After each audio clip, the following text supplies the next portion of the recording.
তালের সিজন আসলে আমাদের বাসায় এই খাবারটা খুব বেশি পরিমাণে খাওয়া হয়। আমাদের বাসায় সবার কাছে এই খাবারটা খুবই প্রিয়, বিশেষ করে আমার কাছে খুব প্রিয়। মুড়ি দিয়ে খেতেও ভালো লাগে আর এমনি খেতেও অনেক ভালো লাগে। ভাবলাম রেসিপিটা আপনাদের সাথে শেয়ার করি, আপনাদেরও ভালো লাগতে পারে। তো পাকা তালের রস নিয়েছি 2 কাপ। 2 কাপ তালের রসকে আমি জাল করে ঘন করে নেব, 1 কাপ করে নেব। আর যথেষ্ট মিষ্টি এই তালের রসটা, আমি সামান্য পরিমাণ চিনি দিয়ে দিলাম। মিষ্টিটা বেশি খেতে চাইলে চিনির পরিমাণটা একটু বাড়িয়ে দিতে পারেন। তালটা ঘন হয়ে যখন ঠান্ডা হয়ে যাবে তখন একটা পাত্রে নিয়ে নেব।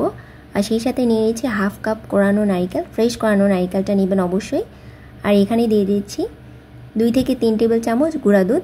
সব কিছু একসাথে ভালোভাবে মিশিয়ে নিচ্ছি। এই তো ব্যাস তৈরি হয়ে গেল আমার তাল ক্ষীর। এই ক্ষীরের সাথে অনেকে পলার চালটা ইউজ করে।